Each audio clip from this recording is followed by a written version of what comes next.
There are nights on Terra when even the stars seem to look away. The sky above the throne world had once glimmered with the promise of eternity, its void dotted with the cold fire of ancient suns, constellations shaped by imperial glory, and the ever-burning pulse of the Astronomican. Now that light flickers. Across the stars, navigators wake screaming. Their third eyes, attuned to the Emperor's psychic beacon, witness not the golden radiance of humanity's guardian flame, but its shuddering silence. In that silence, something stirs. Beneath the surface of Terra, beyond the marble facades of the Imperial Palace, through the vaults lined with forgotten banners and shattered relics, lies the cradle of the choir, a sanctum sealed for millennia, and within it, alone, someone still breathes. But before we open that sacred door, we want you to know, we truly love and care for you. You are part of this ancient story now, woven between forgotten verses and starlight. Before we begin the story, tell us, where in the world are you watching from, and what time is it there? Now grab your coffee, and let's get started. They called him many things across the long centuries. Most today would not recognize his name, nor the title once carved into silver by the Emperor's own will. But deep within the vaults of the Imperial dungeon, beneath ancient sigils of psi-warding and stasis-tempered iron, he endures, the last of the choir. He remembered when the light was first born. It had begun with a song, not of voice, but of soul. Thousands had gathered, bound not by chain or law, but by faith in something greater. A chorus of psychers, tuned by the Emperor himself, their minds braided together into a single shining purpose. They had called it the Astronomican, but among themselves it was known as the beacon of the choir. He remembered her laughter. He remembered their last night before they gave everything. He remembered the pain, and then the silence. He had been the strongest among them, the one meant to carry their resonance forward, to be the living anchor when others began to fade. But over time, his song had become a whisper, and then nothing. For 10,000 years, he had wandered the echoing lower chambers of the throne world, half wraith, half man, sustained not by food or sleep, but by a fragment of the Emperor's will, not immortal by blessing, but by necessity, a living record of what had been. He had not spoken aloud in centuries. Until now. A tremor passed through the air, a tremor not felt by any other. His breath caught. The Astronomican had blinked, not faded, not gone out, but flinched, like a candle resisting the wind. He rose from his stone seat, every joint creaking like old gears struggling to turn. Bones heavier than metal, muscles taut with atrophy and remembrance. A voice, faint, not real. "Come below," it whispered. He had heard it once before, long ago, when the first member of the choir had died in agony, their soul torn through the warp in sacrifice. That same voice had called then. Now it returned, brittle and cold. A song remembered through pain. He did not hesitate. Down the winding stairs of memory he walked, deeper than any citizen of Terra had descended in 10,000 years. His pale fingers, wrapped in tattered remnants of once regal robes, traced the sigils etched into the walls. Each glyph told a name. Each name, a voice. Each voice, a life he had once known. He passed a locked vault, untouched by the Mechanicum, unread by historians.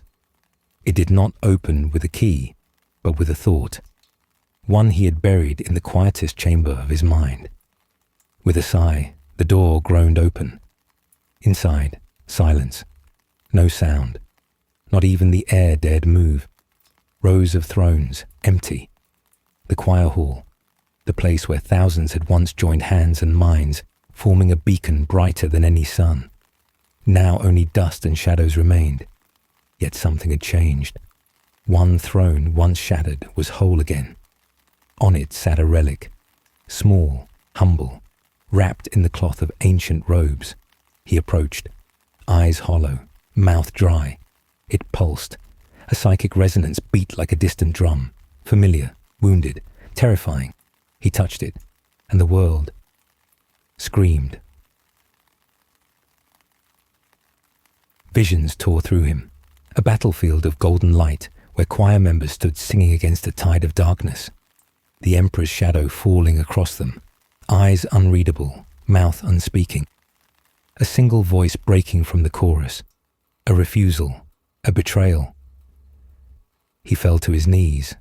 Blood, black, thick, ancient, dripped from his nose. Not all of them had gone willingly. He had forgotten that, or had he forced himself to? The vision faded, leaving him trembling. The relic in his hand no longer pulsed, but he could feel something within it still watching, waiting. He turned back to the hall, still empty, still silent, but no longer dead. Elsewhere, far above on the upper levels of the palace, a figure stirred. A woman in deep crimson robes, her face half hidden behind an iron mask, engraved with the sigil of the Ordo Secunda. In her hands, an auspex tuned not to matter, but memory. She had felt it too, a ripple across the psychic plane. The Astronomican had flinched, and someone else had noticed. She turned to her servo skull. Prepare a descent. Below sub-level 0. I want everything on Choir Vault Theta. No restrictions. The skull chirped. She smiled.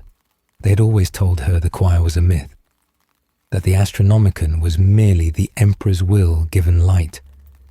But she knew better. There was a voice missing in the warp, a voice that once stood at the center of the beacon. If she could find it, perhaps she could control the light itself. Back in the vaults, the last of the choir knelt before the old relic. Whispers filled the corners of the chamber, not words, not memories, but guilt. His fingers shook. He remembered a promise once made, carved into flesh and soul alongside his brethren. If one should fall to madness, let the others silence them. But he had failed. He had lived. And now, something broken was returning. He stood slowly, bones like stone, and faced the choir hall once more, no longer empty. A voice, faint and warbling, rose from the shadows. Familiar. You left us. He did not answer, because it was true, and the light was dimming. It was not the first time the vaults had whispered, but now the whispers followed her. In the hollows beneath the Imperial Palace, where no torch had burned in 10,000 years, and the rockcrete walls drank sound like hungry mouths, Inquisitor Virelia Thane descended into secrets older than the Imperium itself. Each step was an act of defiance, each breath a trespass into myth. Aloft, the Astronomican flickered still, imperceptible to most, but not to those like her. A trained soul scryer of the Ordo Secunda, Virelia had been born to silence, raised without speech so she would listen better, indoctrinated with the warp's edge humming behind her eyes. She had never known song, but now, deep below terror, she began to hear it, faint, wounded, calling. She paused before an ancient barrier, a gate of blackened bronze, veined with veins of petrified psychostone. It bore no seal of the Adeptus Terra, no sign of Mechanicum sanctity, just a single glyph, a circle within a sunburst, carved not with tools, but with thought, the mark of the first choir. Her servo skull hovered beside her, its monolens trembling with interference. "Begin scan," she whispered. The machine chirped, then fizzled, its auspex blind, its logic stacks locked in loops. Whatever dwelled beyond this door, it rejected artificial sight. She reached into her robe and withdrew a relic of her own, a sliver of psi-reactive glass, etched with a name that no one remembered. She held it to the glyph. The bronze hissed. The gate opened, not with grandeur, not with resistance, but with sorrow. Inside, silence. The vault was shaped like a sphere inverted. Tiered balconies ringed the chamber, carved from obsidian and bone. Dozens of broken thrones encircled the center, each facing inward like mourners at a funeral that had never ended. She took a step inside, and something knew her name. Below, far deeper still, the last of the choir stirred again. He had felt her presence, not through the warp, no, not like before, but in the way old wood feels the shift of weather, or how dust remembers breath.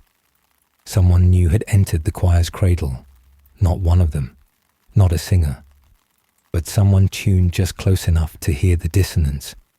He did not fear her. He feared what she might wake, for he knew the choir had not died clean. Some voices had shattered, others had burned. One, just one, had never stopped singing, even as their body fell. A voice trapped like a blade between memory and madness. And now, the relic had stirred. The resonance had escaped. He stood in the dark and listened. A hum, a heartbeat, his own or hers, or something older still. Inquisitor Thane descended the spiral stair of the inner sanctum. Dust clouded her boots with every step. Ashes that had not been disturbed in centuries whispered against her cloak like forgotten prayers. She reached the center. There on the ground, etched in chalks that still glowed faintly with psychic residue, was the sigil of the final binding, a rite older than the Great Crusade. It marked the place where the original choir had joined their minds and wills in permanent fusion, becoming the psychic beacon that would guide humanity's fleets through the madness of the warp. They had not sat on those thrones to rule. They had not sung to be praised. They had sung to be consumed, and their sacrifice had been forgotten, but not erased. She knelt beside the broken circle and placed her gloved hand on the central rune. A shock of pain lanced through her skull, blinding, beautiful, and agonizing. She saw a face, pale, weathered, eyes like dying stars. He was watching. She gasped and pulled back. Blood trickled from her nose. "Alive," she whispered. There was one left. The last of the choir stepped through a broken archway deep below, into a corridor no longer listed on any map. The walls here had been carved with minds, not tools. Memories were imprinted in the very stone. He paused beside one panel. A scene. 6 psychers encircling a flame, their eyes hollow, their hands joined. He remembered that night. He remembered her, Saphirel, the youngest of them, whose voice could soothe demons. He remembered the pact. Not all had agreed. One among them, Dravir, had broken the circle. He had tried to reshape the song, to amplify it through the warp itself, to ascend beyond what the Emperor had intended. That was when the fracture began. The beacon had dimmed once before. The Emperor had silenced it, forced his will to override their fraying minds. It had worked, barely. But Dravir's voice had never stopped.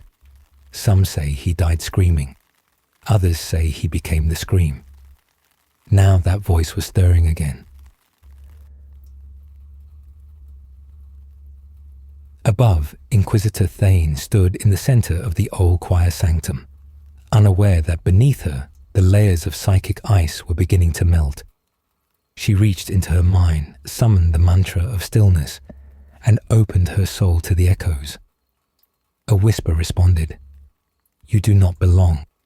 She swallowed. "I seek the truth." The truth buried us. A flicker of movement. One of the thrones, just one, began to vibrate. Not with motion, with memory. She turned to it. Who are you? Silence. Then. We were the light. You are the shadow. The last of the choir reached the chamber of the black harmonics. It was a circular room of pure nullstone. In its center stood a device made of bone and gold, untouched by mechanicum hands. A psychic tuning instrument, once used to balance the voices of the choir when the warp threatened to overload their unity. He activated it. A low tone pulsed outward, not heard. Felt it struck the choir sanctum above like a bell through water. Inquisitor Thane fell to her knees, the pressure behind her eyes erupting like a sunburst. She saw him again, clearly now, not a vision, not a ghost. A man, real, living, scarred by time. She reached out through the warp. Who are you? His reply came not in words, but a memory of a field of ash and the last song sung in pain. She stood and understood. He had never left. He had been entombed in silence, guarding something terrible.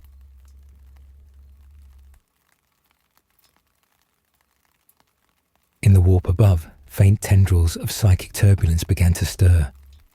Something far away, older than terror, older than stars, felt the ripple. It turned, slowly, smiling. The choir was waking, and not all of them remembered what they had sung for. Memory is not a line, it is a spiral. And for the last of the choir, time had begun to spiral inward again. He stood once more in the old sanctum of the black harmonics, that circular tomb of nullstone and gold. The psychic tuning device still thrummed softly beside him, its tones low and haunting, like the breathing of a forgotten god. It had been 10,000 years, 10,000 years since he had felt another voice echo his own. 10,000 years since the light had been theirs, not his alone. Now someone had stirred it, a ripple through the soul song of terror, a call, an answer. She had reached for him, the Inquisitor, her presence sharp and unfamiliar but not cruel. Not yet. He knew she sought answers, and he knew what answers could cost. For memory was not a gift, it was a blade. He had not always been alone. Once there had been 77, the first and only true choir, drawn from across the galaxy during the height of the Emperor's great crusade. Psychers who had been purified in fire, tested in pain, and bound in hope. Their minds braided together through sacred rites and Terran blood, each voice tuned to harmonize with the next. It was not merely unity, it was love, not the love of flesh or desire, but the binding of souls in purpose, in silence, in sacrifice. He remembered their faces, all of them. Sapphirel, with her wide eyes and soft laughter, who calmed even the angriest demons with her gentle presence. Colin, the architect of their psychic lattice, whose thoughts could sketch mathematical resonance into harmony. Meridon, the loudest, the boldest, who believed the Emperor to be not a god, but a conductor. And Dravir, the beautiful, the brilliant, the one who sang louder than any of them, and who believed that even the warp itself could be tamed, if only they had sung harder. Dravir had broken the harmony, not out of malice, not out of rebellion, but out of conviction. He had believed that the choir was not a sacrifice, but a seed, that with the right tone, they could become the Astronomican, not merely fuel it. He had been wrong. The last of the choir walked the tiered balconies of the sanctum now, trailing his fingers along stone engraved with the lost names of his brothers and sisters. Names stricken from imperial record, voices erased by a decree. The Emperor had demanded silence, and silence had been obeyed. But silence did not forget. His hand paused over a glyph, faded. Dravir's. He remembered the final moment clearly. The chamber of ascension, deep beneath the Imperial palace, had cracked with light. Dravir had stood at the center, arms outstretched, his mind pulling at the very strands of the warp. "We can do more," he had said, his voice already echoing through 1,000 layers of reality. "We were not born to burn. We were born to shine." And then the Emperor's will had descended like a blade, a silent command. The choir turned on itself. 76 voices aligned, one voice isolated. He had been the last to turn, the closest to Dravir, his friend, his twin in resonance, his guilt. He remembered the moment he severed the link. He remembered Dravir's mind exploding like a glass cathedral shattering into 1,000,000 notes. And then, silence. Above, Inquisitor Thane meditated in the hollow center of the choir sanctum. The psychic hum still pulsed through her blood, making her heart stutter in time with a resonance she did not fully understand. She had seen fragments of the past, not visions, not dreams, but impressions burned into the stone, into the very psychic marrow of this place. A circle of thrones, voices raised not in command, but in communion, and one, standing apart. The relic she had found earlier, a sealed memory glass fragment marked with a forbidden glyph, still vibrated faintly against her chest. She knew it was linked to him, whoever he was, a remnant, a guardian, a mistake, and yet, when their minds had briefly touched, she had not felt madness. She had felt mourning, as though the warp itself wept for what had been done here. Elsewhere in the galaxy, aboard the Celestial Spear, a black ship en route to Terra, a child screamed. The navigators aboard felt the moment as a jolt in the spine. The Astronomican flinched again, just for a second, a blink, but enough to make seasoned warp travelers mutter prayers with dry mouths. In the navigator's sanctum, a choir of bound psychers writhed beneath golden masks, their agony a mirror to something stirring across the Imperium. Their handler, an adepta of the Scholastica Psychona, frowned at her readings. "What is it?" asked the ship's captain. "Resonance," she replied. "Old, familiar." Repeating meaning, she paused. "It means something is trying to sing again." Back beneath Terra, the last of the choir returned to the relic chamber. The psychic resonance had intensified, subtle but deep, like an old instrument retuning itself. He reached for the relic once more. This time, it responded not with pain, but invitation. A voice, no longer distorted, rose within him. Not Dravir's, not the Inquisitor's, but his own. And from within the relic, a second voice joined it. Saphirel. Her presence was faint, like starlight through fog. But it was real. "You should not have stayed behind," she said, her voice trembling with sadness. "I had to," he whispered aloud, forgetting he had not spoken in millennia. "I made the choice. We made it together. You only remained to carry the guilt," he shook. I forgot how you sounded. Then remember all of us." The relic flared with sudden warmth. Visions, dozens flashed through him, each face, each farewell, each voice rising, falling, merging, the choir eternal. Their final note had not been silence. It had been unfinished, a chord left open, a song unresolved.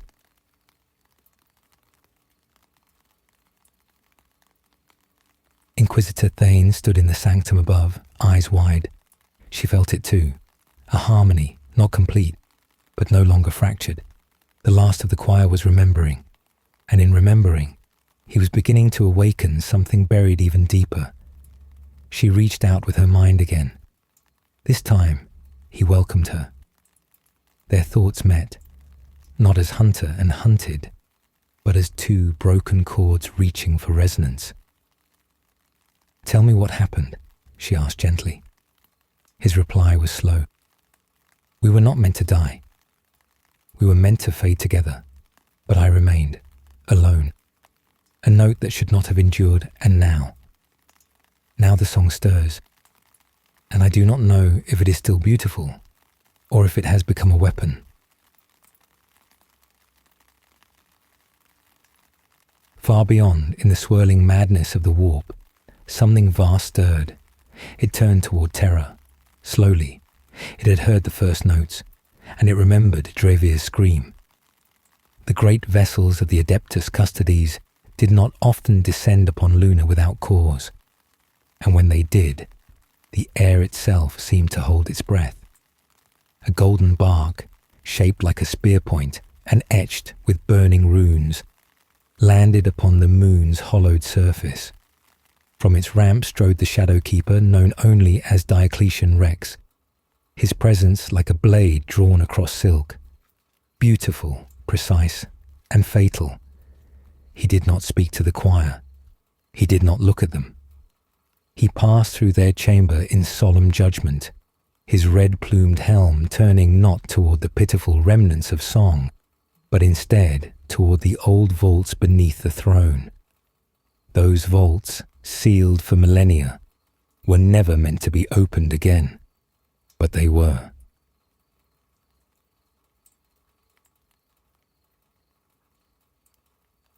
Within the subterranean foundations of Luna, behind gates forged in the dark age of technology, lay the Vault of Echoes, the place where the earliest prototypes of the choir had been experimented upon, before the Astronomican had burned bright, before the Emperor had stabilized the tides of the warp. There had been failures, so many failures. The vault had always whispered. It had been locked for 10,000 years, yet voices still leaked through its cracks. Not screams, but lullabies, broken, backward lullabies. Songs that didn't end, but curled in on themselves like Mobius strips of thought. The vault was now open, and Diocletian Rex stood at its entrance, flanked by warriors in gold, their guardian spears humming with restrained violence. At his side, against all protocol, walked a single astropath of high rank, Seraphis Morn, blind, wreathed in neural coils and holy parchment. She had once sung for the choir, before silence had become their only liturgy. She trembled. "There are minds inside, Lord Custodian," she whispered, "but they are fragmented. They do not know they are awake." Diocletian said nothing. He lifted his gauntlet, and the gates opened. Inside, the choir's predecessors awaited. There were no bodies, not in any form a man would recognize. There were cocoons of silver webbing, grown like tumors across the walls, and within each cocoon pulsed a shape, suspended between material and immaterial, flickering in and out of phase with reality. They had no eyes, no mouths, yet their minds shrieked with 1,000 verses of longing. We were the first to dream. We are the breath between the stars. Where is he? Where is the warm sun? Seraphis fell to her knees. The voices were inside her skull now, crawling through her memories, mimicking her mother's voice, her first love's laugh, the Emperor's own command. They did not scream, they mourned. With each word they decayed further. "Shall I silence them?" asked one custodian. He meant a merciful execution, but Diocletian raised a hand. "No," he said. Then he turned to Seraphis. "You will rejoin the choir." She recoiled. "They are lost." He nodded. "Then you will teach them how to be lost in harmony."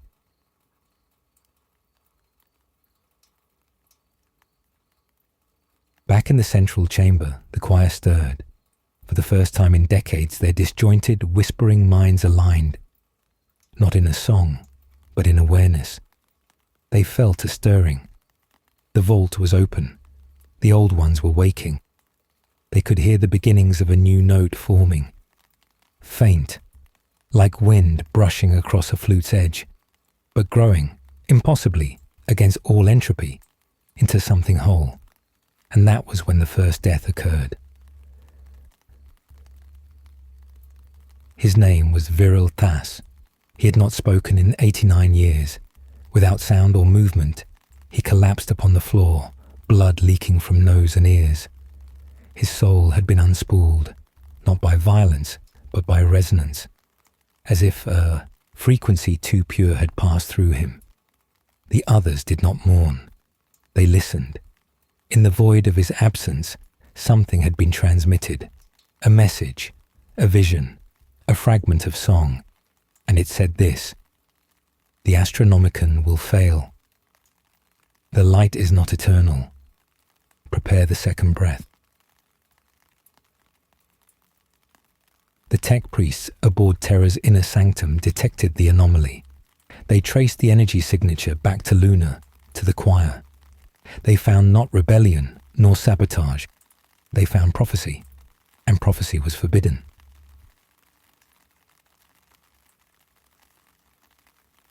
High above, across the surface of Terra, the lords of the Silent Table met. Representatives from the Inquisition, the Mechanicus, and the High Lords argued behind veils of data screens and incense.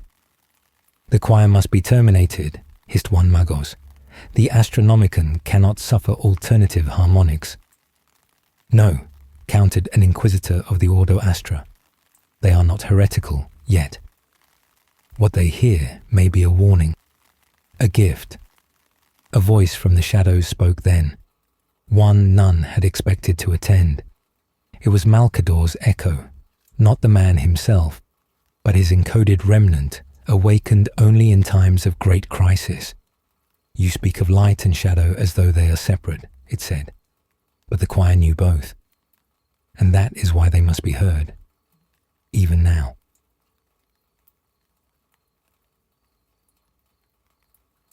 Diocletian Rex descended once more, not with warriors, but with tools, sacred machinery, memory coils, and resonance crystals harvested from blackstone fragments found near the Eye of Terror. Seraphis would be the key, and the vault's children, long forgotten, would be the tuning fork. They would build a new harmonic, not to replace the Astronomican, but to mirror it, stabilize it, preserve it. A second song, a choir in shadow. But elsewhere, in the darkness of the warp, something ancient stirred. It had once fed upon the Astronomican's light like a leech drinks blood through a sieve. It had been weakened, pushed to the far edges of existence. But now it felt a new tune being hummed in the walls of reality, and it remembered the taste of Psyche's screaming. It smiled, if such a thing could be said of something that had no face, and it began to listen. Beneath the surface of Terra, deeper than the catacombs of the Ministorum, deeper still than the vaults of the Black Cells or the gene-shrouded tombs of the Custodes, there was a sanctum where even memory dared not tread. It was here, in the umbral silence below the Astronomican, that the remnants of the choir gathered when they no longer sang. They were not dead, these psychers, at least not in the way flesh might understand death. They existed in a twilight state of suspended thought, sustained not by food or water, but by the Imperium itself. Each was cocooned in an amniotic sarcophagus of psychic resonance, dreaming dreams not their own, caught forever in the half-breath between agony and transcendence. The Imperium had no name for this place, for to name it would be to acknowledge its truth. Officially, it did not exist. Even the Adeptus Astra Telepathica had no records of it, save perhaps for a few lines buried under centuries of redacted ink. And yet, the Emperor knew it. Malcador had walked its perimeter, and those who served as its keepers, silent tech priests, blind navigators, pallid sisters of silence, performed their duties with the haunted precision of those who knew they were guarding a secret not meant for mortal minds.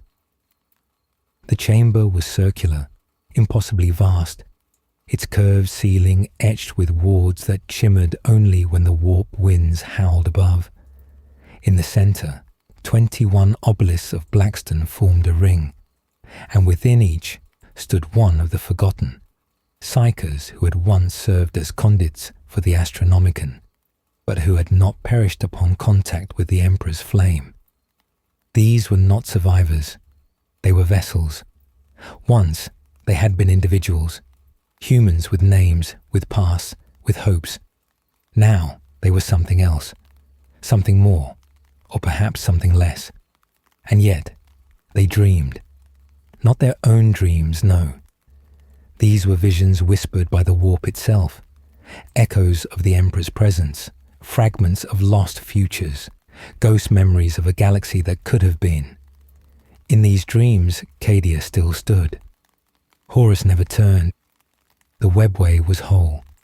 The Great Crusade had never ended, but the dreams always ended the same way, in silence. Not destruction, nor fire, nor betrayal.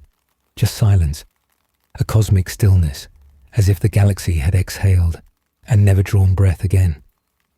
It was during one such silent moment that a figure entered the chamber. Not a tech priest, not a sister, not even one of the Emperor's unseen agents. This was someone else. He wore no armor, no insignia. His robe was plain, unadorned, but his eyes, oh his eyes, burned with the weight of 10,000 years of watching. He moved not like a man, but like a shadow of time, bending around truths too ancient to name. He stepped into the circle, and the dreams changed. Inside the sarcophagi, the forgotten stirred. The obelisks pulsed in unison. One by one, their eyes opened, not with panic or clarity, but with recognition. They knew him. He was the one who had sealed them here. He was the one who had promised them purpose. He was the one who had sung the first hymn, the first voice. And though he did not speak, they heard him. You remember? Yes, they answered, not with mouths, but with minds. We remember. Then you know why I come. We dreamed of this moment. He walked to the center of the ring. Above him, the ceiling shimmered with warp light, a false aurora of imprisoned souls.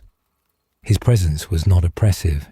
It was absolute, a gravity that bent all things toward it, even thought. The light flickers. The beacon dims, yes. We feel it. The silence is growing. And what comes when the light dies? We are swallowed. All, every voice, every flame, every dream. He nodded, and then he did something no one had done in 10,000 years. He sang, not with words, but with essence. A song of birth and burden, of pain transmuted into fire, of sacrifice, of the warp bent not to domination, but to unity. It was the same song he had sung when Terra was young, when humanity first looked to the stars and saw home instead of hunger. It was the lullaby of empire, the requiem of hope, and the forgotten choir, though broken, remembered the harmony. Together they joined him. 21 fractured voices lifted into a single tragic chord. Above, the Astronomican flared, just for a moment, just for a breath. But it was enough. Somewhere in the void, a vessel lost beyond the reach of known stars found its path again. Somewhere in the eye, a demon screamed and recoiled from the light. Somewhere deep beneath the throne, an old man allowed himself to hope. And then the song ended. The figure turned, robe trailing across dust older than names. The choir would dream again, but now their dreams had changed. They dreamed of an ending rewritten. They dreamed of the light behind the veil. They dreamed of returning.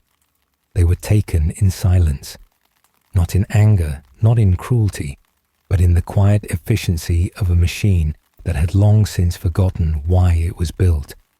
The black ships did not come with sirens. There were no fanfares, no banners, only the grim shadow of inevitability. To be young and gifted in the Imperium was to be marked.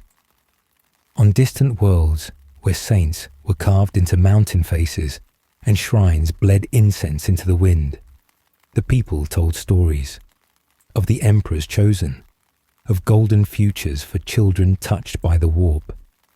They spoke of ascension, of glory, of eternal service beside the throne. But they never saw what happened after the ships left orbit.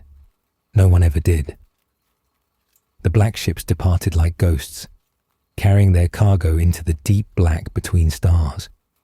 There were no celebrations, only silence and the long, slow forgetting. The children inside the ships did not understand, not truly.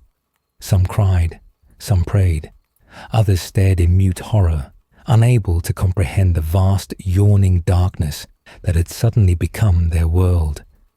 They were not told where they were going. They were not given names, only numbers, etched into thin metal tags hung around their necks like chains of meaninglessness. From 1,000 worlds they came, and in the deep void, they became the same. The ships were not vessels in the conventional sense. They were processions of suffering, cathedrals of fear and fire built for one purpose, to deliver psychers to the golden throne. Some would be tested, a few would be trained, most would be consumed. Their journey was long, and during that journey, they changed.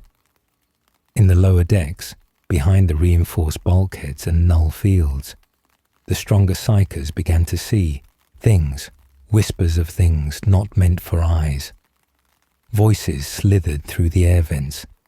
Dreams bled into the waking world. Some began to speak in languages they had never learned.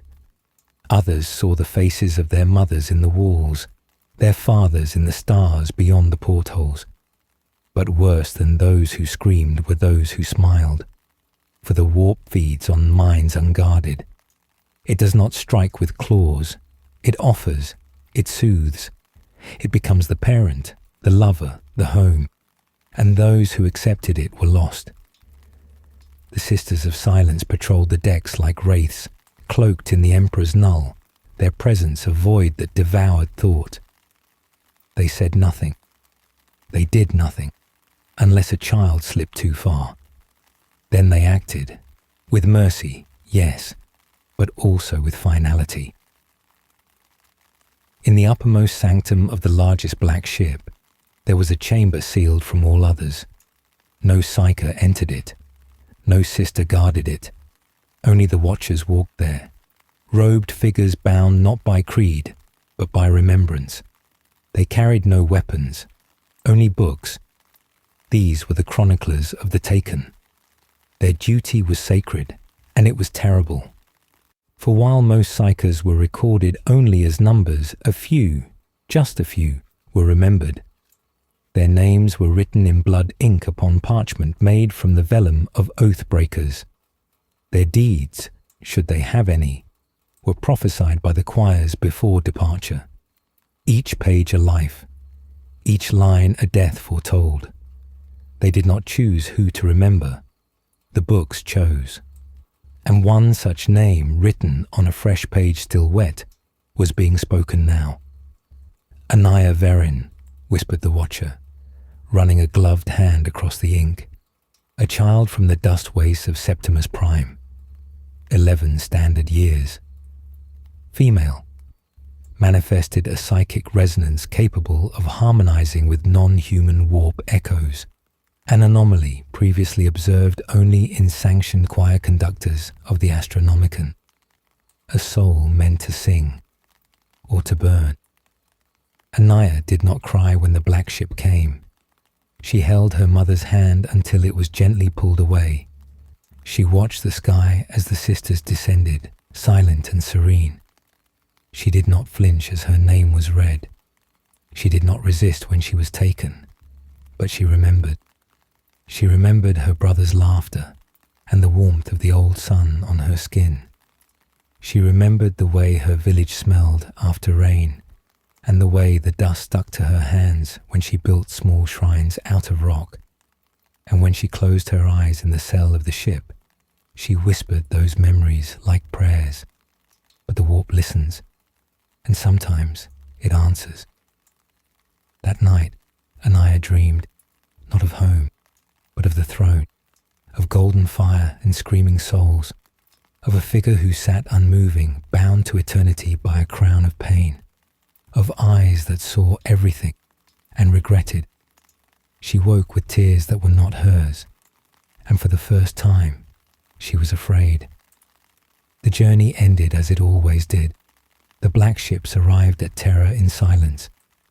The children were processed, those too weak already lifeless, others trembling with wild psychic fire. Some would go to the Scholastia Psychona. Some would be sent to the Inquisition. A rare few would be trained as sanctioned psychers. And the rest would fuel the Astronomican. A death noble, perhaps. Holy, certainly. But a death nonetheless. Anaya was led down a different corridor, one reserved for anomalies. She did not know where it led. She did not ask. But as she walked, escorted by figures with hollow eyes and no words, she felt the world begin to listen. The walls hummed. The air thickened. Something was waiting. Beneath the throne, in the sanctum where the forgotten choir slept, the obelisks stirred.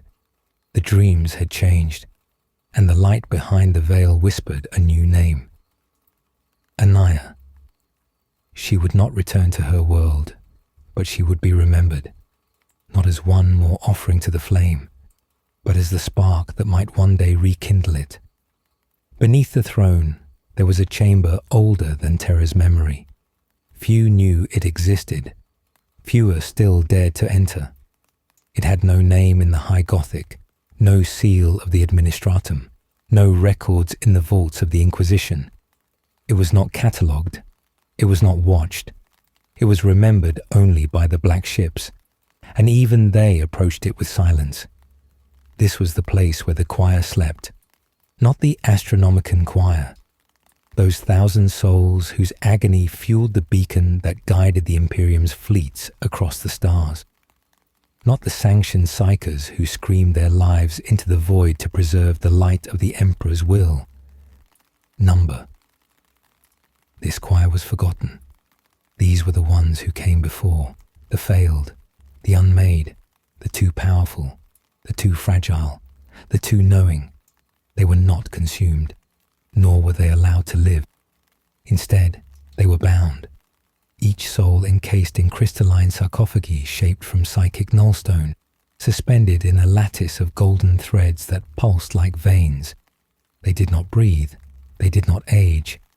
They sang, or rather, they resonated, each one attuned to a frequency only the Golden Throne could decipher. Together, they formed a song, one not meant for mortal ears. It was a song of remembrance, of warning. And now, for the first time in many centuries, the choir stirred. When Anaya entered the sanctum, she was alone. The silence here was thicker than death. It pressed against her thoughts like velvet soaked in oil. Her escorts had left her at the gate.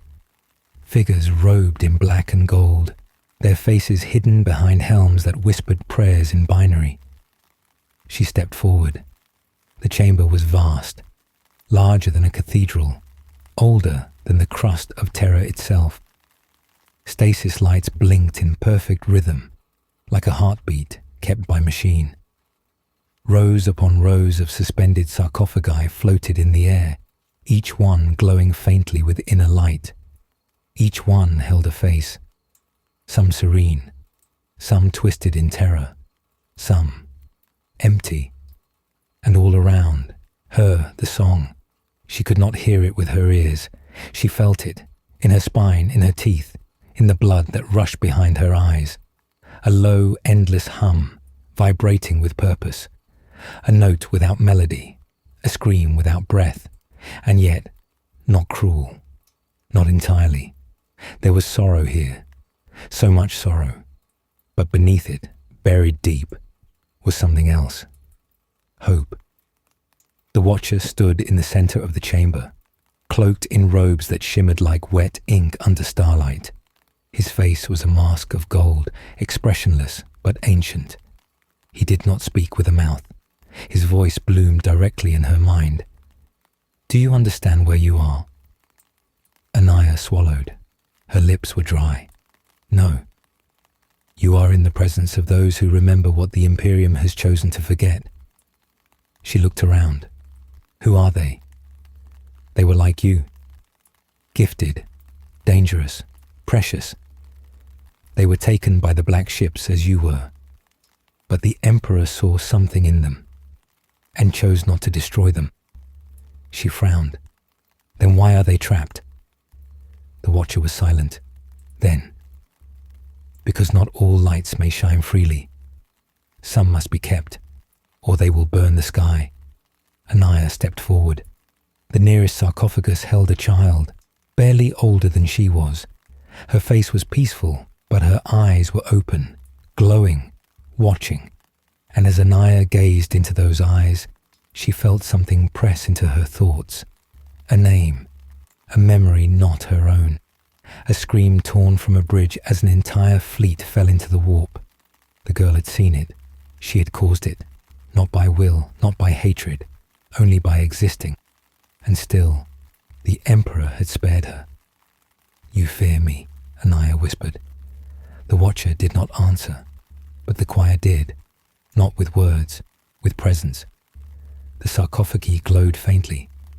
A ripple of resonance passed through them, like wind across glass. Anaya felt it pass through her chest, her ribs humming in reply. She had been chosen, but not for death, not for consumption, for something else, for joining. The Watcher raised a hand.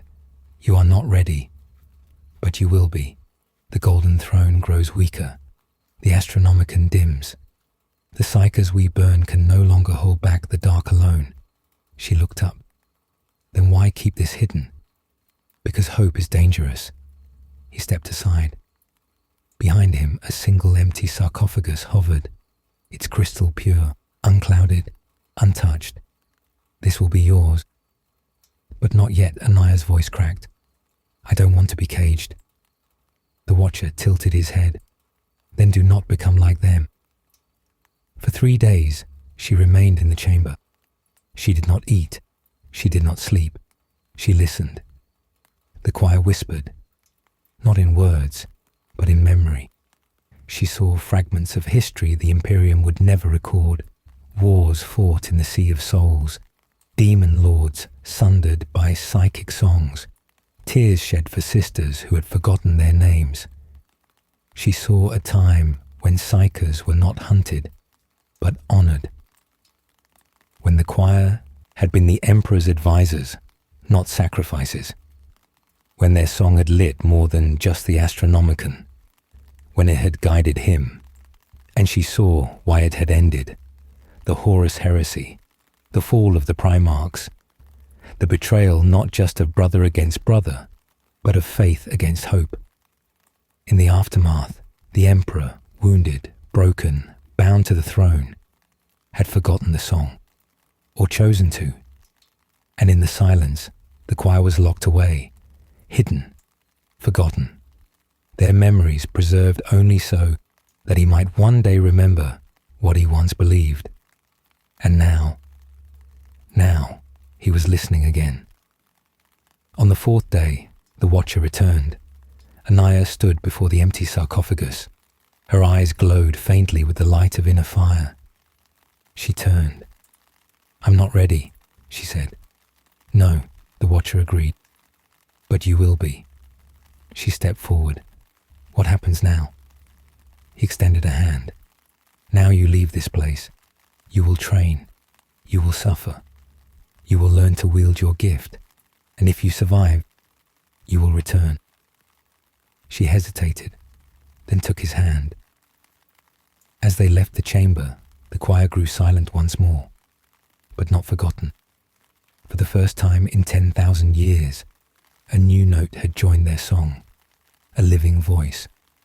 The song would not be silent forever, and when the emperor finally remembered, the stars would tremble. In the shadows between imperial truth and heretical silence, there existed a figure whose name was not recorded in the holy data vaults of the administratum, nor whispered among the demon cults of the warp. He was not a primarch, nor a saint, nor a heretic. He was something worse. He remembered everything. They called him the cartographer, not because he drew stars or worlds, but because he mapped the unmappable, the souls lost to the Astronomican's light.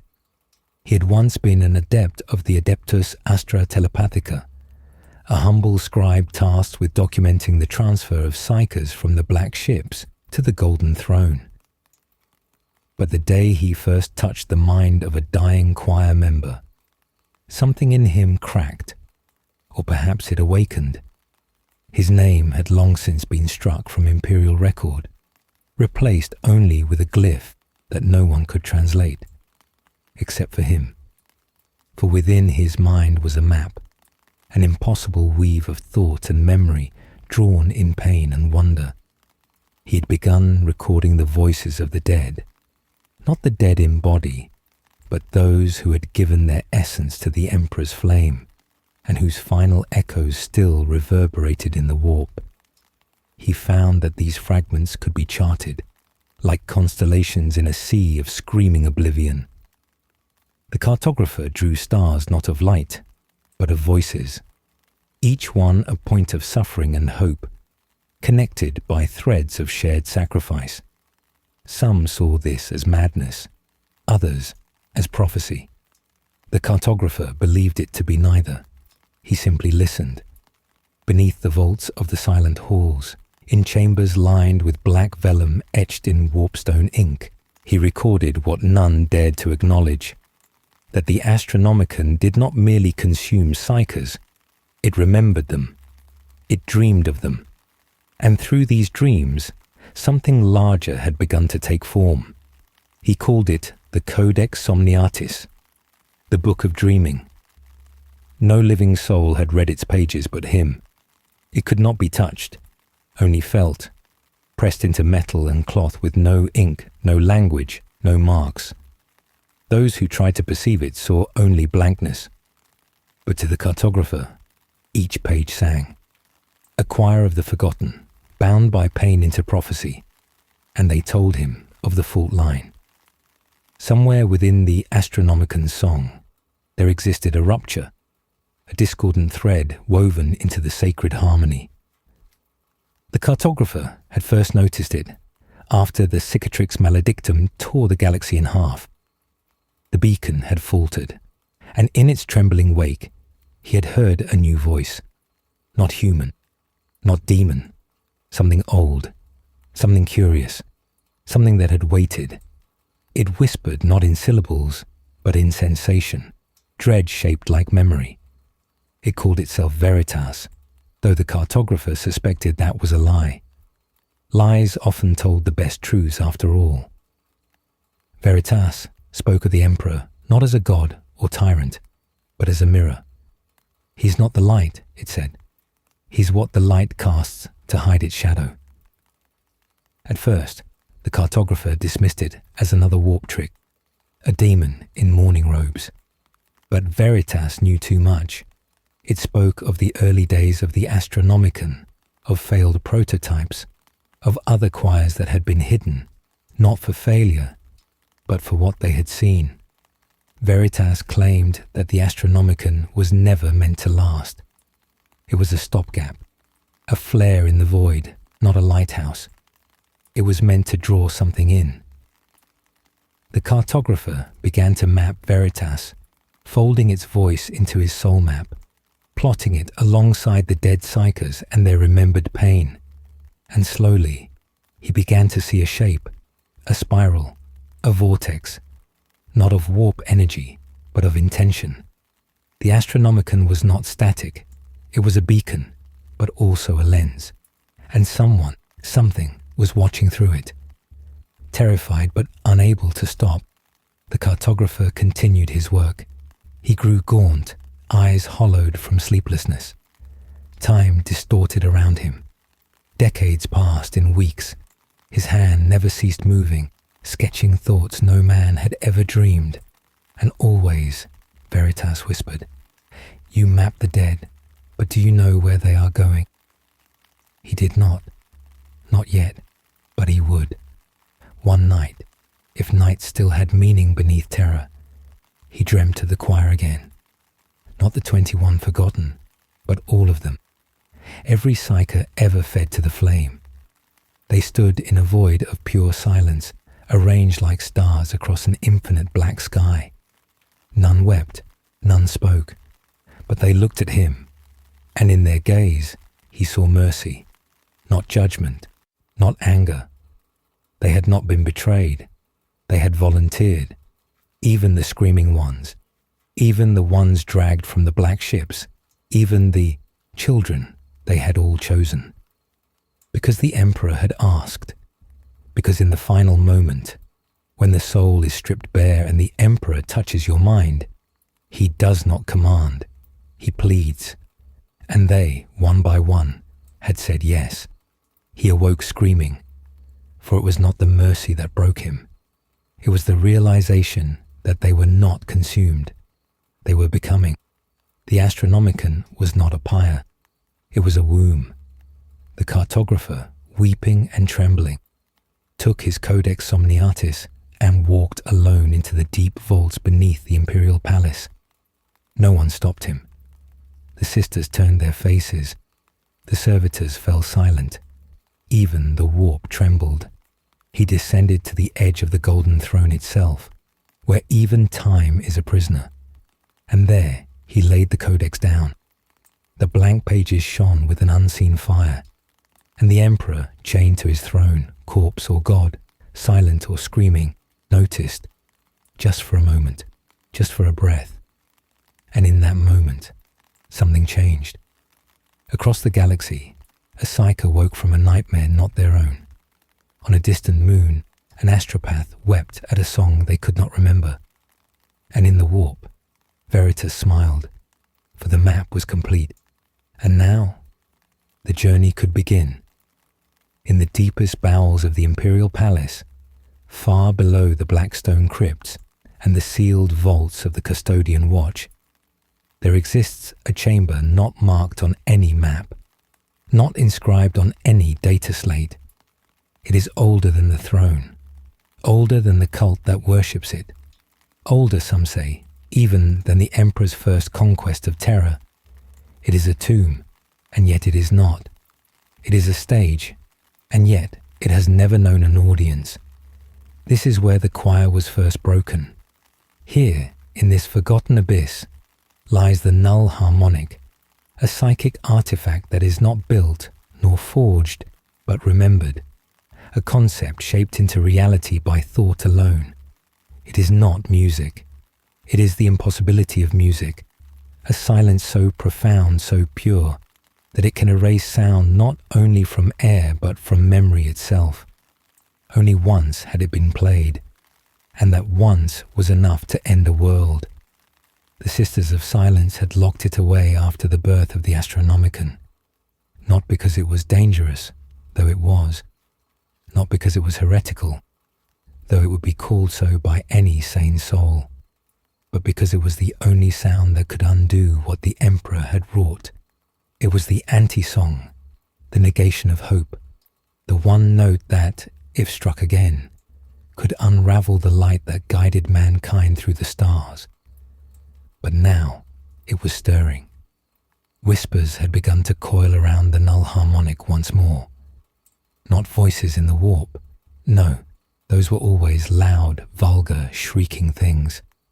These were echoes, faint, almost respectful, as though afraid of waking something far more ancient than demons or gods. The echoes carried a name long hidden, even from the Black Library. a name that had been erased from time, not by censorship, but by consent. For even the memory of this being was a weight the galaxy could no longer bear. His name had once been sung in every corner of the webway. He had once been the voice that bound stars. He had been the first conductor, the one who composed the primordial tone from which the Astronomican had been born. Before Malkador, before the Council of Terror, before even the Sigillite had whispered caution into the Emperor's dreams, there had been him, a psyker of such power that his thoughts could bend gravity and his silence could freeze suns. He had not been destroyed. He had not been exiled. He had simply been unwritten, but not completely. Not while the choir still remembered the shape of his mind. Not while the null harmonic still vibrated with his final note. And now, as the light of the Astronomican flickered ever so slightly in the warp, a shiver, imperceptible to most, but cataclysmic to those attuned, he stirred. Far within the sarcophagi of the dreaming choir, one voice gasped, not screamed, not spoke, just gasped. It was as if some memory had forced its way through the calcified tunnels of his soul and pressed air into lungs long unused. And in that gasp was a name, Solan K. One of the silent sisters, meditating nearby, snapped upright.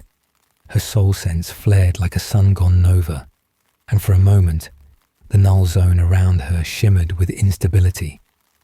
She didn't know the name, but she felt it, and she knew that something had changed. Deep in the vaults, the null harmonic pulsed once. Elsewhere in the palace, a low-ranking Adeptus Scriptor died mid-transcription, his brain hemorrhaging after catching the briefest psychic echo of a forbidden tone that had no business existing in this reality. And in orbit, a black ship drifted slightly off course, its navigator struck blind by a momentary absence of light within the Astronomican, a flicker in the song that should never falter. That night, the Emperor stirred on the golden throne, only slightly, but it was enough to make the custodes watching him tense. For the first time in over 1,000 years, a faint tremor passed through the master of mankind's finger. It might have been a meaningless spasm, or it might have been a warning. The dreaming choir writhed within their psychic tombs, not in pain, not in madness, but in recognition. Solanke's return, whether real or metaphor, was no longer a myth confined to old scars in the warp. It was happening. And with his memory came the song he had never finished, the song that could not be sung, because it did not end in light. It ended in a silence so complete, so consuming, that it left no room for gods, men, or even time itself. A song that would erase not just the Emperor's dream, but the Emperor himself.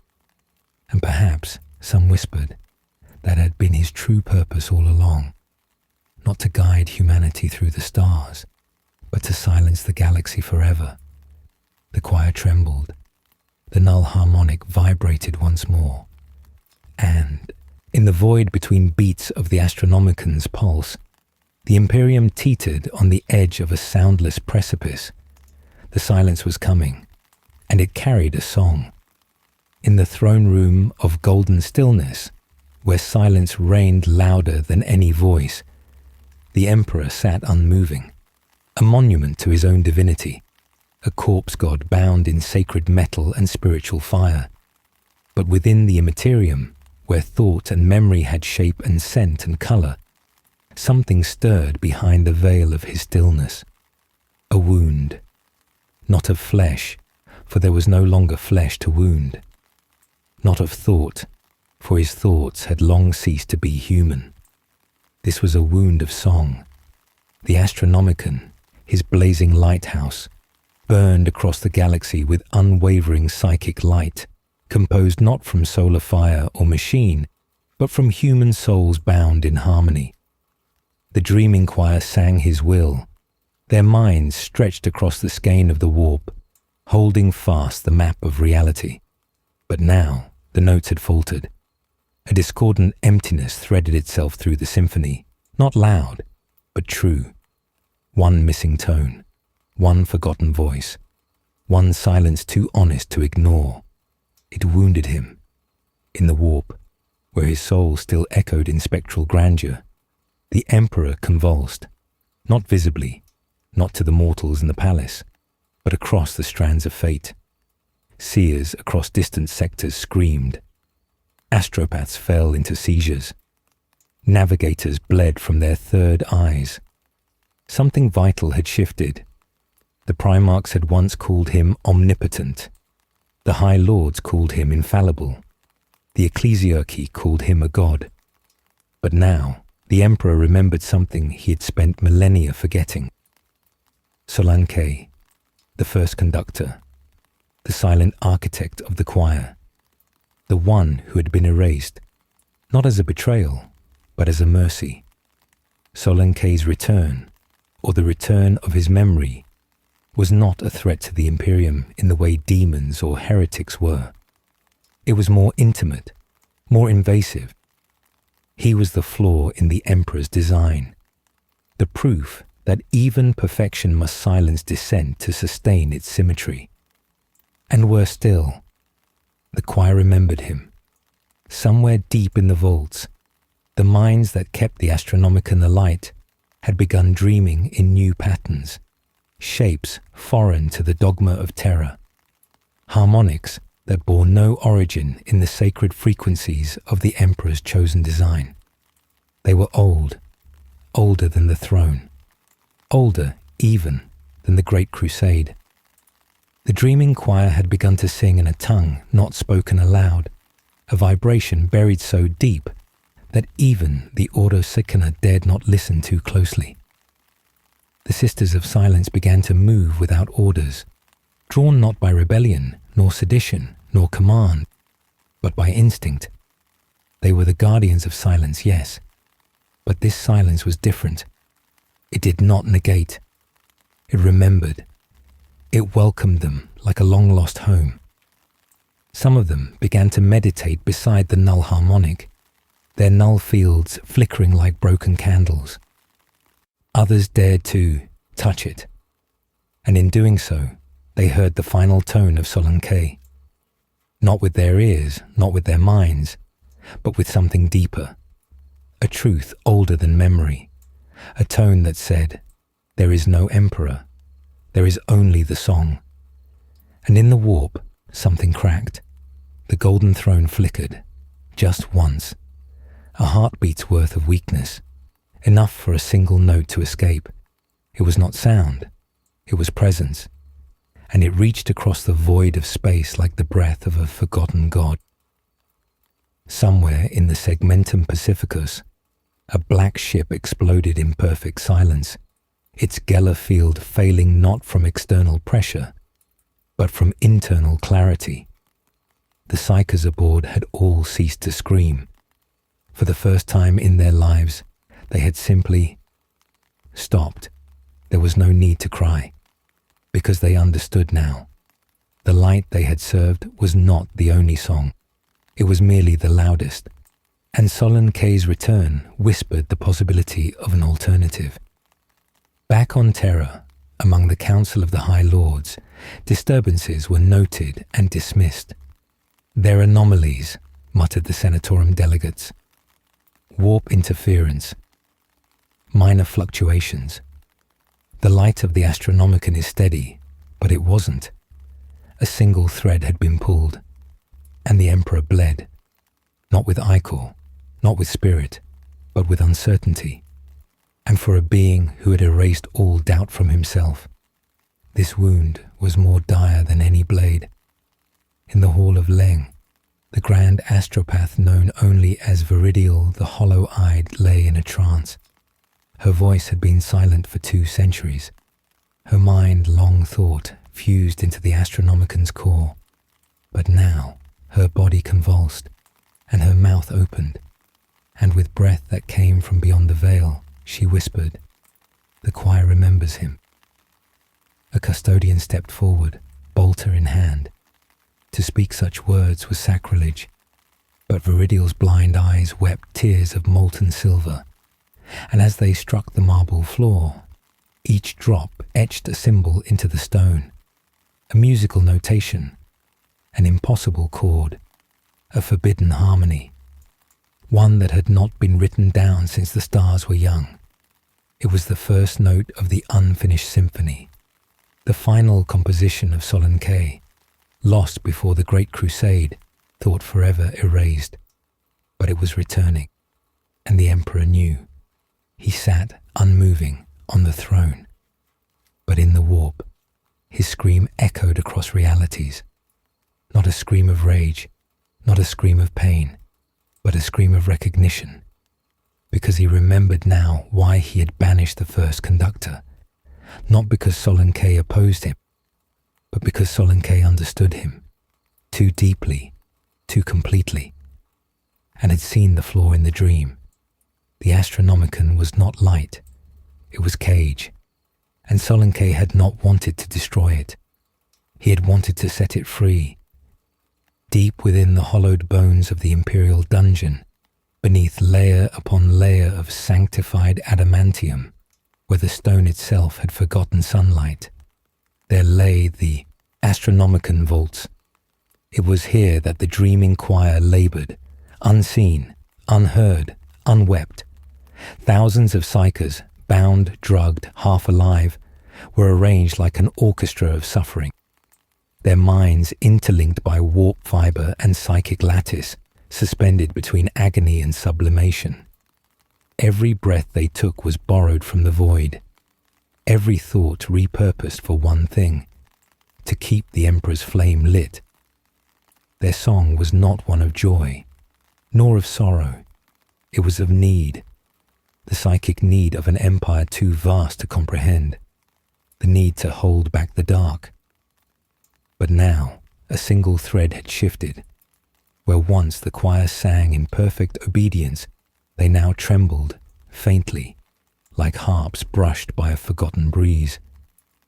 The shift was infinitesimal, invisible to the tech priests who maintained the organ engines, imperceptible to the Adeptus custodes, whose vigilance burned as bright as their fury.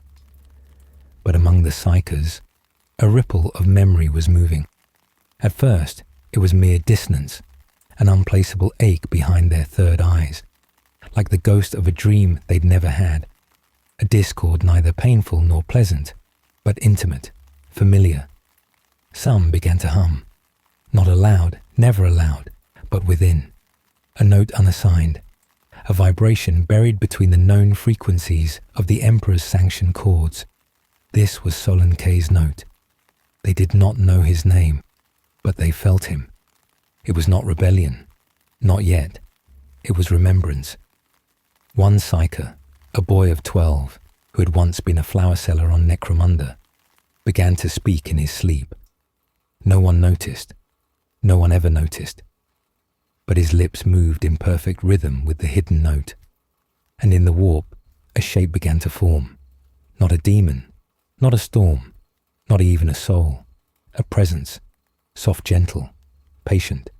It did not push, it invited.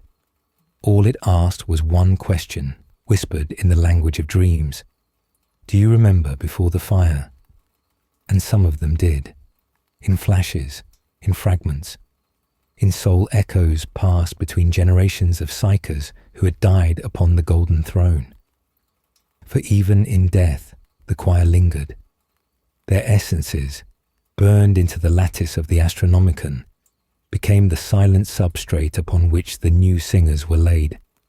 The Emperor had built an empire from their bones. But bones remember, and when one remembered, others began to hear. Soon a pattern emerged, not chaotic but elegant, not disruptive but adjacent, a harmony beside the harmony, a parallel song. The tech priests grew uneasy. Instruments of sacred measurement began to twitch, slight frequency shifts, delays in psychic rebound. But the Astronomican still blazed, and so their alarms were silenced. Adjustments made, data discarded. To acknowledge the deviation was to acknowledge the possibility of flaw, and the Imperium does not permit flaw. Elsewhere, a navigator aboard a distant rogue trader vessel clutched her temples and screamed, not from pain, but from clarity. She had glimpsed the song behind the song. For a moment she saw it all. The lines of warp space no longer jagged and cruel, but curved, melodic, alive. A galaxy humming in gentle spirals, an architecture of will, a future not forged in blood, but written in resonance. And then it was gone. She wept, not from grief, but because she had known peace, if only for a second. Back in the vaults, a senior psyker called only Mother Kirill began to speak the forgotten names. Words lost to time. Chords sung only once during the dark age of technology when mankind still dreamed freely. The Adeptus Astra Telepathica would have incinerated her for such heresy had they known.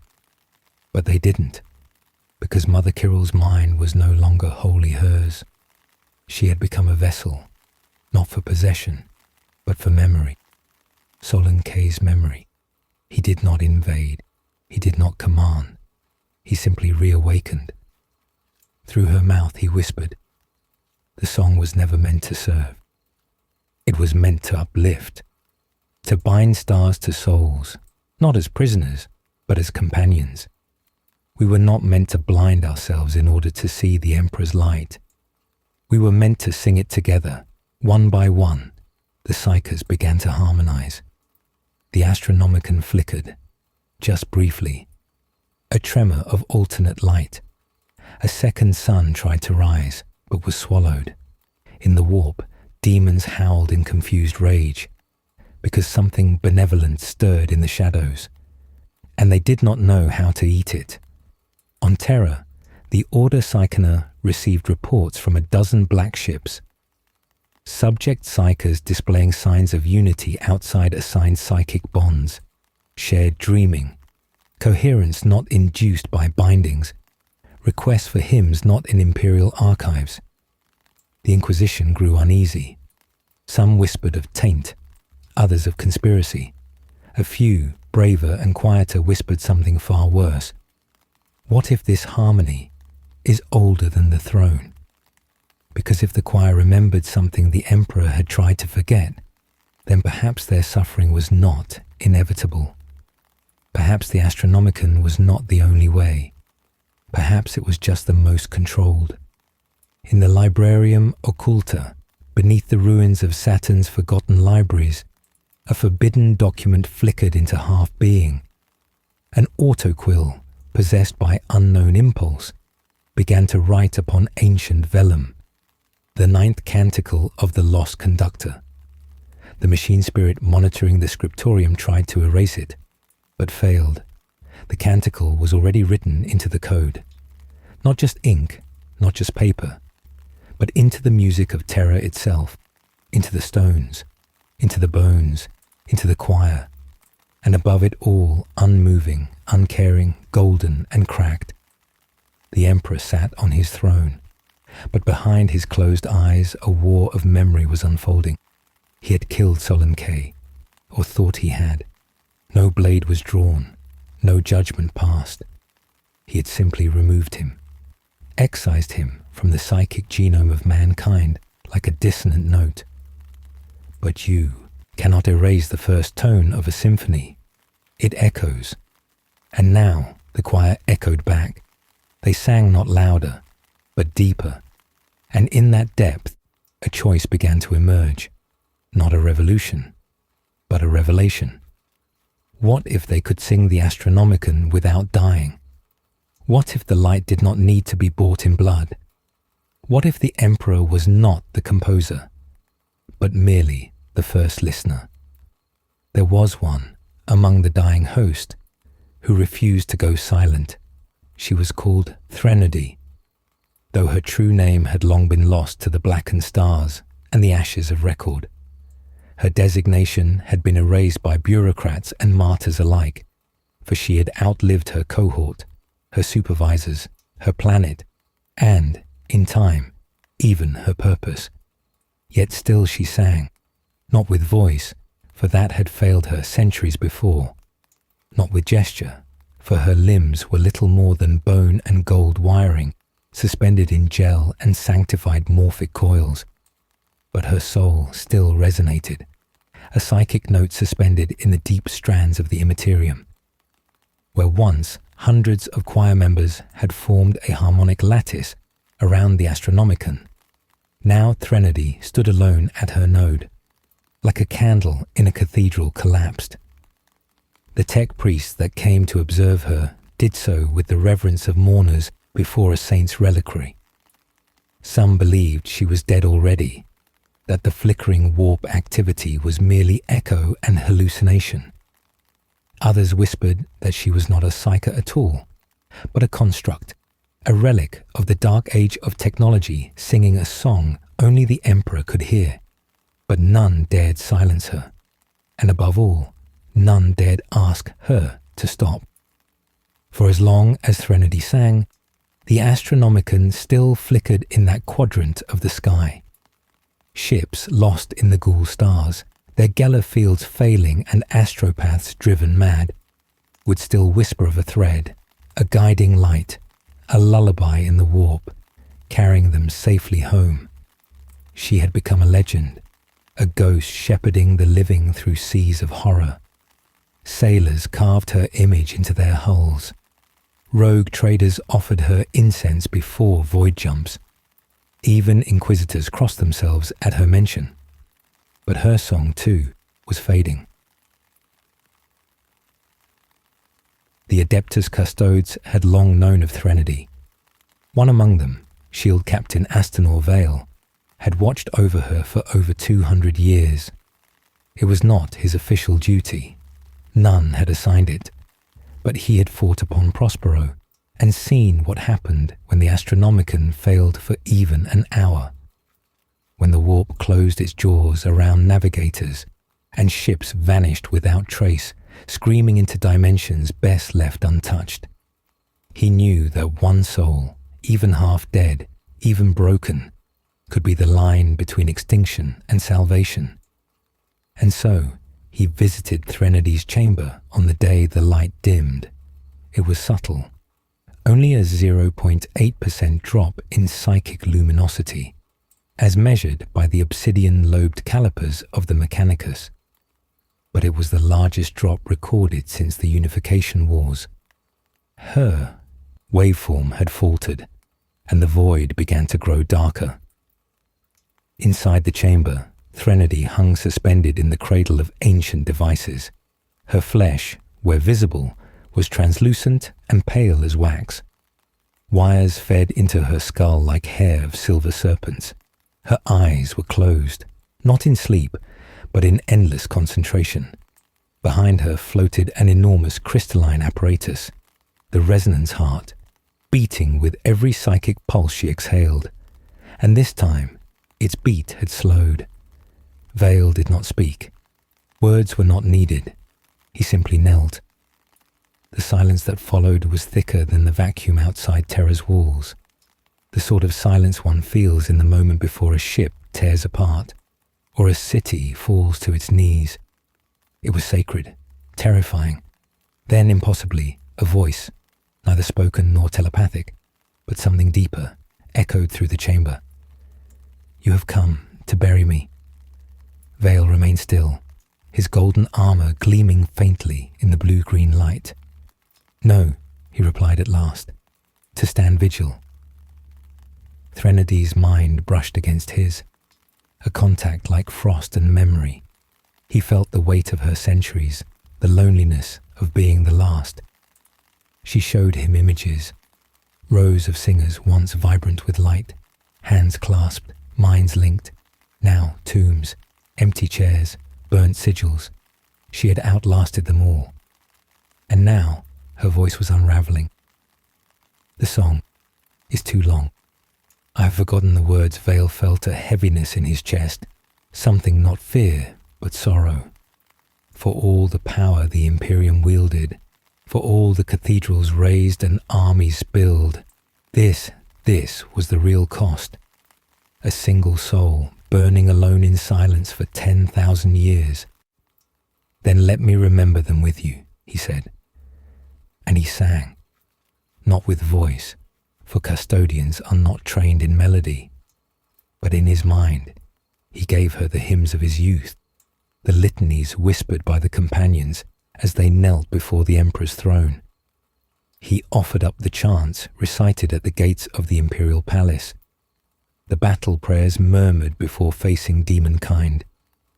These were not songs of guidance. They were songs of grief, and for the first time in decades, Threnodi's resonance brightened.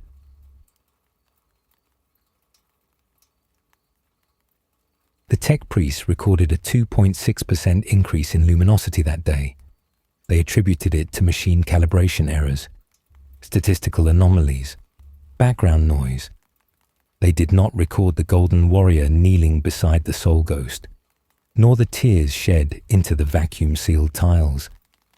They did not understand that the Astronomican was not merely a beacon, but a requiem. And requiems are not sustained by circuits or will, but by memory, pain, and love. That night, across a dozen systems, void ships reported clearer warp passage than they had had in months. Captains spoke of a sudden chorus in the dark, a female voice woven with something ancient and deep, a harmony wrapped in mourning. They called it a miracle, but in the chamber beneath terror, Threnody sang, with tears that would never fall, and Vale stood silent, unwilling to leave her alone.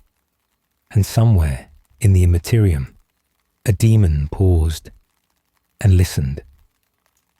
In the forgotten sub-levels of the Imperial dungeon, where the air never stirred, and the only illumination came from lumen globes that buzzed with centuries of disrepair, there lay a chamber sealed since the age of apostasy.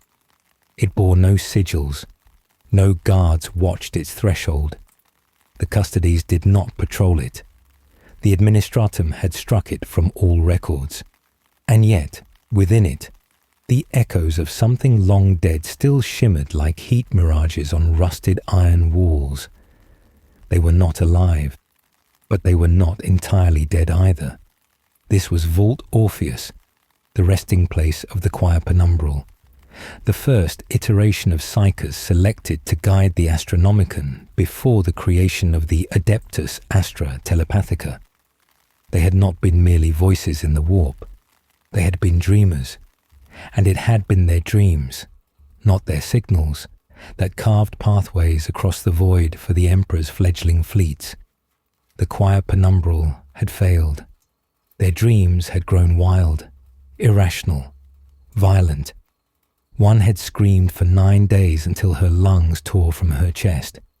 Another had spoken in hexameter, predicting the death of every ship she tried to guide. A third had opened her eyes during deep trance and never closed them again, her gaze burning warp fire onto the stone. The Emperor, it was said, had watched them disintegrate, not with cruelty, but the cold necessity of a man at war with infinity. And so he had ordered them sealed away, not destroyed, for their minds were still singing, even if broken. Their containment was layered with sigils from pre-Unity cultures and psych-reactive alloys lost to modern Forge worlds. They were bound not just in body, but in mind, looped into recursive dream cycles, their thoughts constantly collapsing in upon themselves. They became myth, then silence, until someone woke them.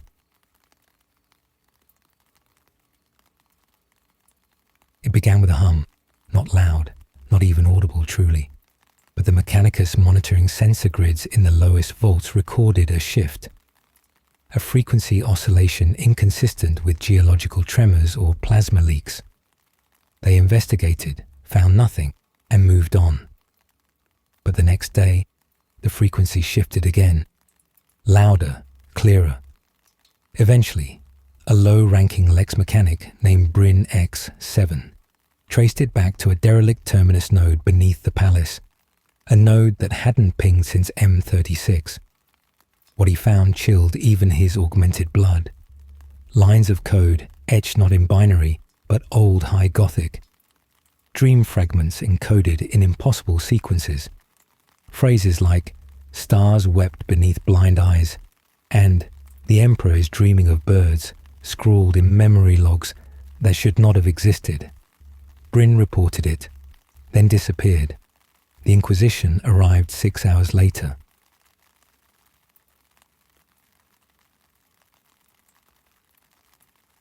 Inquisitor Celine Morth strode through Vault Orpheus with the detachment of one who had seen too much to believe in ghosts. Clad in black robes trimmed with void iron and carrying a psi sensor that whispered prayers in 4 dead dialects, she passed through the inner gates and into the tomb of the forgotten choir. What she saw defied classification. They were not corpses. They were not machines. They were something in between. Suspended in stasis, surrounded by curling filaments of mind wire and emotion siphons, the choir penumbral hung like puppets in a godless cathedral. Their mouths were open, their eyes sealed with gold, their bodies twisted from ages of psionic pressure and dream debt, and all of them were humming. Celine turned to her interrogator. "Record everything. No one enters after us. Burn the tunnels when we leave," but even she could feel it, that pull, the slow tide of a dream pressing into the edges of reality. One of the choir began to twitch, not violently, almost gently, as if acknowledging her. It mouthed a word. "Threnody." Selene froze. They knew. Above them, in the high sanctum of the Astronomican, Threnody stirred from her trance for the first time in 3 centuries. Her eyelids fluttered. Her psychic signature spiked. And just for a moment, the Astronomican's song changed key. Vale, still kneeling at her side, felt it like a blade behind the eyes. He reached for her, but her body remained still. Only her mind moved. She was listening, but not to him.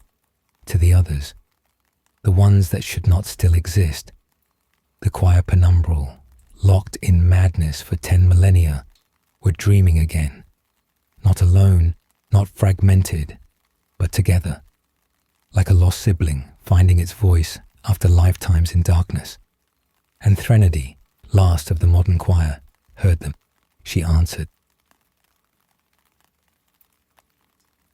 The vault trembled. Inquisitor Celine gripped the haft of her forestaff, eyes glowing faintly behind null shield lenses. Warp currents began to swirl.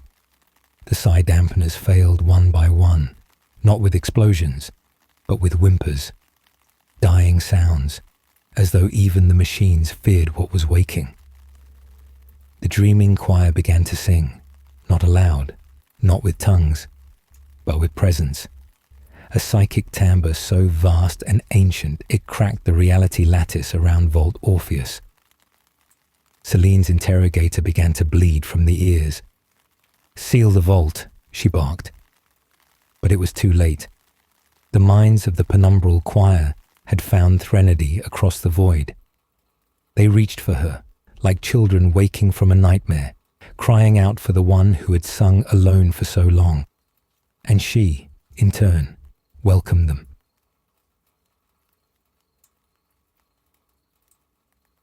It was not a catastrophe. It should have been. The communion of unstable psychodreamers with the last voice of the Astronomican should have burned Terra's skies and torn the veil from its heavens. But it did not. Instead, for the first time in millennia, the Astronomican expanded. Voidfarers across Segmentum Solar recorded unprecedented clarity. Warp tides receded. Demons grew restless. On ships at the edge of the halo stars, astropaths cried with joy and pain as the guiding light they had feared dimming now blazed anew. and in the heart of the palace, the golden light that fed the Astronomican deepened in hue. Not pure white, but tinged with colour, blues, reds, golds. It had become a harmony. Vale turned to Threnody. She was not alone anymore. Around her, the psychic nodes began to light once more. Faintly, barely perceptible, but undeniably real. Others were joining her song. The dead, the forgotten, the silenced. All dreaming together. The choir penumbral had returned. Not as singers, not as servants, but as echoes. Reflections of what had been lost. And in their chorus, the Imperium found its voice again. Even if only for a while. In the years that followed, Vault Orpheus was sealed anew, its guardians now both technological and psychic.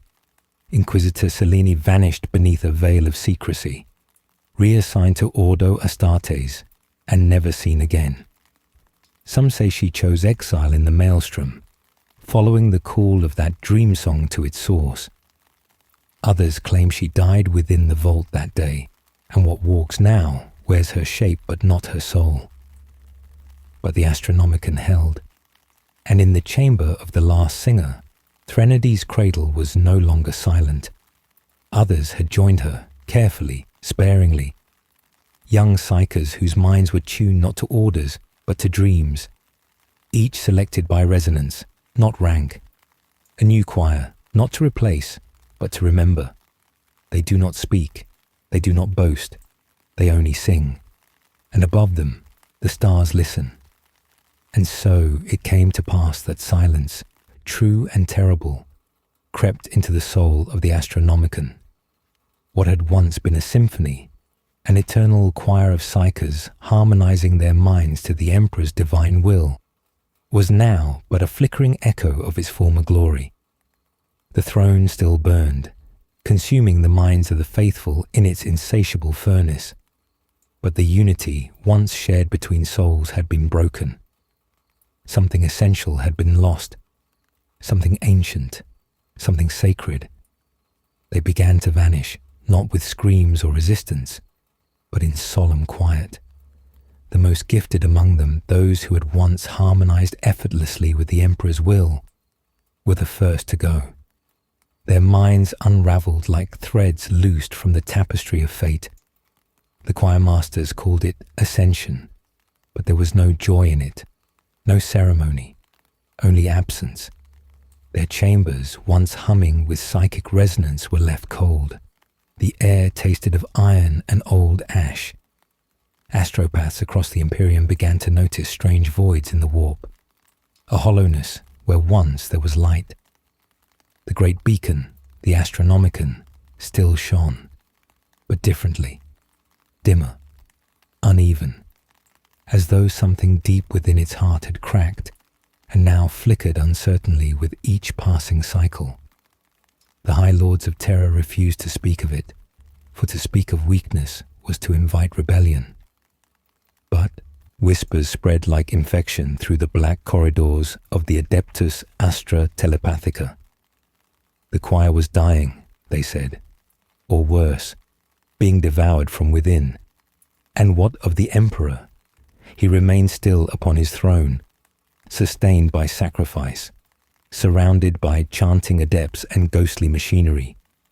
But the few remaining primaries grade psychers, those who dared to stretch their minds toward the throne itself, found something different when they reached for him. The Emperor was no longer a blazing sun of unity and guidance. Now he was a storm, wild, immense, and incomprehensibly ancient. To many, it felt as though he no longer saw them. To a select few, it felt as though he finally did. One such soul was Alanis Vir, a blind telepathica seer whose mind had long ago fused with the warp. For years she had wandered the psychic wastes of the Astronomican, cataloguing its inner harmonies like a cartographer of the soul. And it was she who saw the truth that others refused to name. There was a song behind the silence, a frequency buried beneath reality itself, older than terror, older than mankind. It was not the voice of the warp. It was not demonic. It was not born of chaos. It was something else. In her final vision, Alanis claimed that the Astronomican was not merely a beacon. It was a lock, a living seal forged by the Emperor in his moment of greatest triumph and greatest fear. It had not always been used to guide ships. That was simply its second purpose. Its first was containment. And the choir? They had once known. They had once understood. But now, as the harmonics fell away, the lock weakened, and the thing beneath, forgotten even by the Emperor's most ancient adepts, began to stir. When Alanis spoke these words, her body ignited into pale blue fire, burning away to ash without a scream. Her final thoughts echoed across the telepathica chambers in a ripple of mournful harmony. The song was never meant to be sung by mortals. We were but breath to hold it still, and now the silence grows louder. After her death, the remaining choir masters declared a new protocol, Null Containment Directive 9, mandating the silent erasure of any psyker who heard the deeper frequency. No more seers, no more listening, only blind, obedient sacrifice. Across the galaxy, the Astronomican pulsed on, dim and erratic. Ships still travelled by its light, but many were lost. More and more navigators reported phantoms in the void, echoes of song they could not explain. Some spoke of colossal shapes glimpsed beyond the warp's membrane. Others heard whispers, not from chaos, but from something older. On Terra, the choir still sang, but none dared ask why. For now they knew, their voices were no longer their own. They sang not for guidance. They sang to keep something asleep. But its dreams were changing, and soon the silence would not be enough. The final notes of the choir faded into stillness. Within the vaulted sanctum of the Astronomican, the holiest chamber of light and agony upon holy Terra, only the flicker of pale flames remained. The instruments, both psychic and mechanical, once alive with ceaseless motion, now stood silent. The golden throne still burned at the heart of the Imperium, its eternal fire sustained by sacrifice. But something had changed. Something had ended.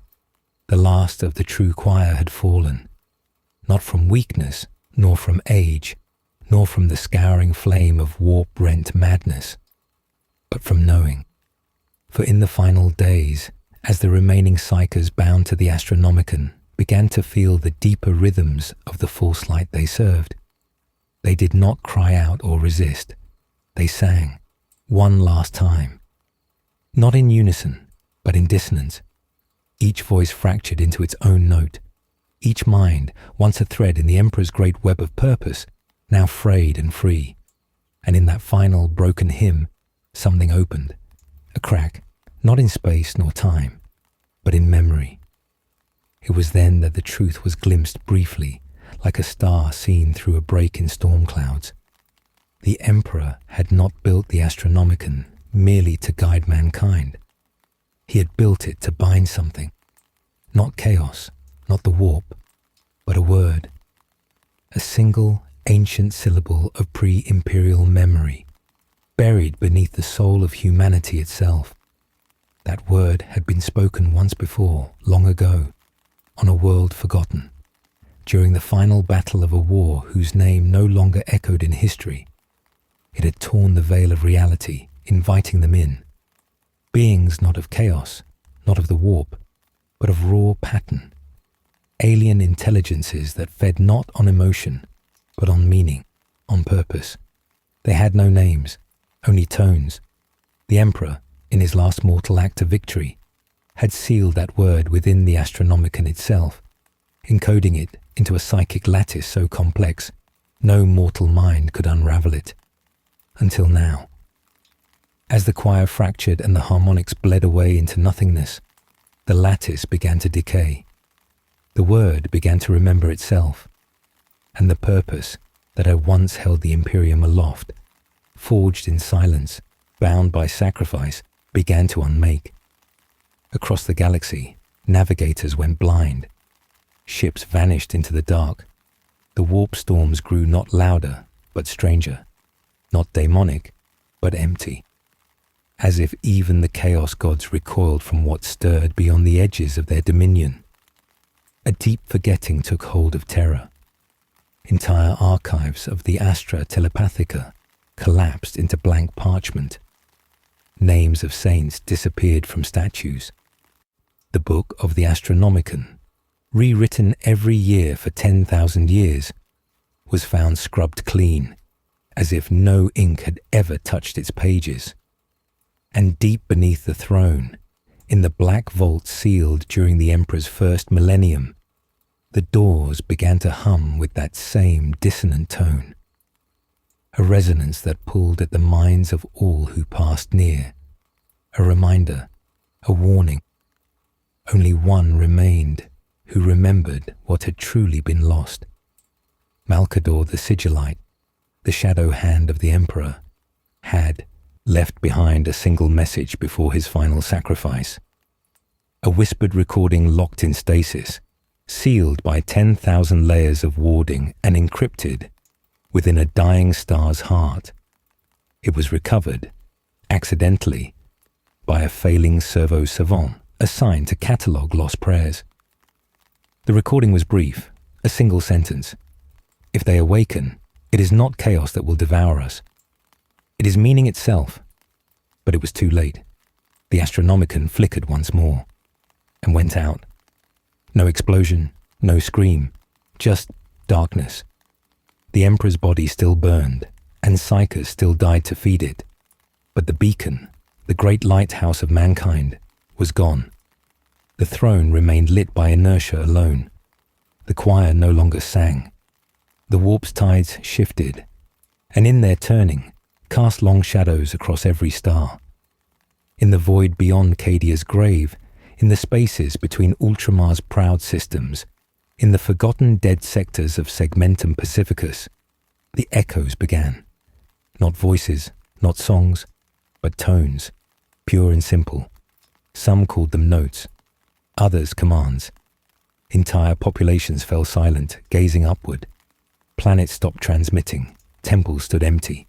Librarians wept blood as their minds collapsed inward. The Inquisition declared a new heresy, cognitus discordia, and purged world after world, hoping to silence the music before it spread. But the tones were not sounds. They were truths, buried too deep to be excised by blade or fire. Even the black ships fell quiet. The psychers they once harvested no longer screamed. They sat still, silent, listening. And then, one day, the last of them spoke. Not to beg, not to pray, but to sing. A single note, clear, beautiful, and utterly alien, rose from her throat. A tone never heard before, and yet somehow remembered by every soul that heard it. Those who listened too long collapsed. Those who resisted were driven mad.